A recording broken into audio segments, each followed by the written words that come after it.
Hello guys, good morning. কেমন আছো তোমরা সবাই? আশা করি তোমরা সকলে ভালো আছো। কালকে একটা খুশির দিন গেছে, বিজেপি সরকার ক্ষমতায় চলে আসতে চলেছে। হিন্দুদের মা বোনেদের সবার সুরক্ষার জন্য সরকার এসছে।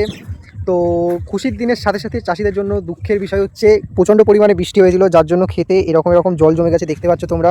আমি চলে এসেছি মাঠের মধ্যে দেখার জন্য যে আমাদের জমিতে কতটা করে জল বেঁধেছে। দেখো আমাদের জমির অবস্থা, প্রচুর পরিমাণে জল বেঁধেছিল, কিন্তু হালকা পাতলা রোদ হয়েছে, এর জন্য জলগুলো নিচের দিকে চলে গেছে। এবার তোমাদেরকে দেখাই যে ক্ষয়ক্ষতিটা কতটা পরিমাণে হয়। এখানে ধান আছে, দেখতে পাচ্ছ, ধান সব জলের নিচে ফাঁকা হয়ে গেছে মাঠ, বাট বেশ কিছু জায়গায়, যেমন এই দেখো, এই যে মানুষগুলো সব ধান ওঠাচ্ছে। কি করবে, কিছু করার নেই। যে কজনের মোটামুটি ধান নিতে পারিনি, যারা যারা ধান নিতে পারিনি তারা এখন বাধ্যগত এই জলের মধ্যে এসেই ধান উঠিয়ে নিয়ে যাচ্ছে। কারণ বেঁচে থাকতে গেলে তো কিছু হোক বা না হোক, চাল ঢালের তো প্রয়োজন। ঠিক টাইমে যদি বর্ষা বৃষ্টি না হয়, তো অফ টাইমে যদি দুর্যোগ হয়, তো চাষিরা এরকমভাবেই মরে।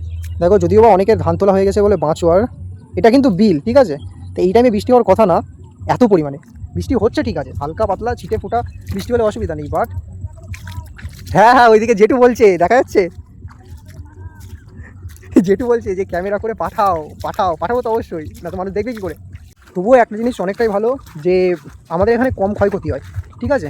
কোথায় একটা দেখছিলাম ভিডিওতে, জানা নেই, সব ধান উঠিয়ে রেখে দিয়েছে, ঝাড়া টাড়া সব কমপ্লিট, জাস্ট বস্তায় করে বোঝাই করে নিয়ে ঘরে তোলার পালা। ঠিক সেই টাইমে প্রচুর পরিমাণে দুর্যোগের কারণে বৃষ্টি হয়, হেন তেন সাথে সাথে হয়ে ধানগুলো সব দিকে কলা বার হয়ে গেছিলো, মানে ধান থেকে চারা বার হয়ে গেছিলো। সেগুলো তো দেখার মতন বিষয় না। এখানে তো তবু ক্ষয়ক্ষতির পরিমাণ হয় না বললেই চলে, ঠিক আছে? এই যে পাটগুলো হয়েছে, আশাসি মানে মনে করি যে কম বেশি হয়ে যাবে, ঠিক আছে? যাক, এখন আমি বাড়ির দিকে এগোবো।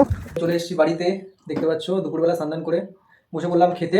বর্ষা বদলের দিনে মা আজকে রান্না করেছে ভাত, মাছ ভাজা আর এই মাংস। তো বর্ষা দিনে মাংস না হলে ঠিক একটু জমে না, তার জন্য বাবাকে বলা মাত্রই বাবা নিয়ে চলে আসলো। এরকম লাল লাল ঝাল ঝাল মাংস কান্না খেতে ভালো লাগে।